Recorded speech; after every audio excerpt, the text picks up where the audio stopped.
सद्गुरू श्री ब्रह्मचैतन्य महाराज गोंदवलेकर यांचं प्रवचन 23 जुलै। आधी श्रद्धा, मग कृती, नंतर अनुभव। गुरु आज्ञेप्रमाणे वागणाऱ्याला कधीही नड येत नाही। राजाच्या राणीला दुपारी जेवायला कसे मिळेल याची काळजी नसते, तसे गुरुचा आधार आपल्याला आहे असे ठाम समजणाऱ्याला कसली नड असणार। लांब उडी घेण्यापूर्वी 4 पावले मागे जावे लागते। परिसापाशी सोने व्हायला रुपयाचे लोखंड व्हावे लागते। तसे गुरुचा पाठीराखेपणा असून आपल्याला जी अधोगतीशी वाटते ती पुढच्या महत्कार्याची पूर्वतयारीच होय। बाप मुलाला हातावर घेऊन पोहायला शिकवत असताना मधून मधून हात काढून घेतो, पण मुलाची खात्री असते की हा आपल्याला बुडू देणार नाही। तसा आपल्याला सद्गुरूचा आधार आहे अशी आपण पक्की खात्री बाळगावी।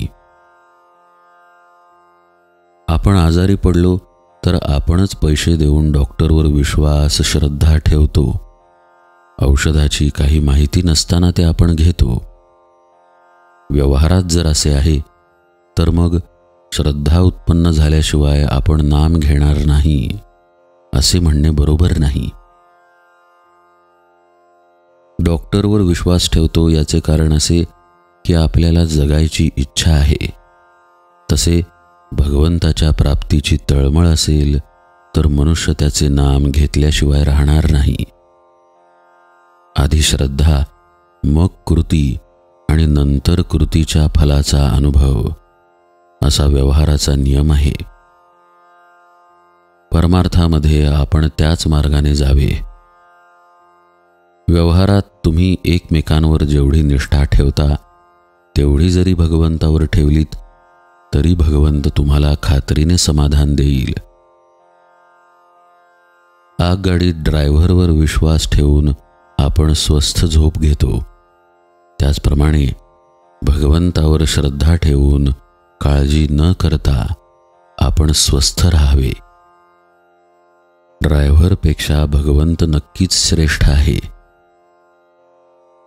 परमार्थात अंधश्रद्धेची मुळीच गरज नाही, पण तिथे श्रद्धेशिवाय मात्र मुळीच चालायचे नाही।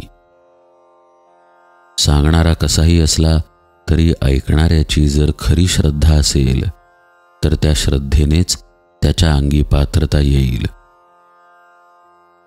संतांच्या सांगण्यावर पूर्ण श्रद्धा ठेवावी अशी श्रद्धा असणे ही फार भाग्याची गोष्ट आहे। खरे म्हणजे अशी श्रद्धा ज्याला लाभली तो लवकर सुखी झाला। आज आपल्यापाशी ती नाही तर निदान आपण स्वतःशी प्रामाणिक बनूया। आधी पुष्कळ चिकित्सा करून आपले ध्येय ठरवावे, पण एकदा ते ठरले की मग निश्चयाने आणि श्रद्धेने त्याच्या साधनात राहावे। आपण परमात्म्याजवळ मागावे की तू वाटेल त्या स्थितीत मला ठेव, पण माझे समाधान भंगू देऊ नकोस।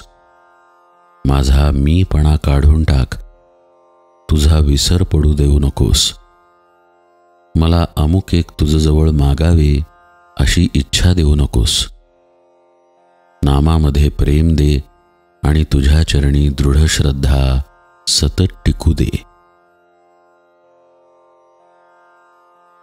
श्रद्धेशिवाय कधी कोणाला परमार्थ साधायचा नाही। जानकी जीवन स्मरण जय जय राम।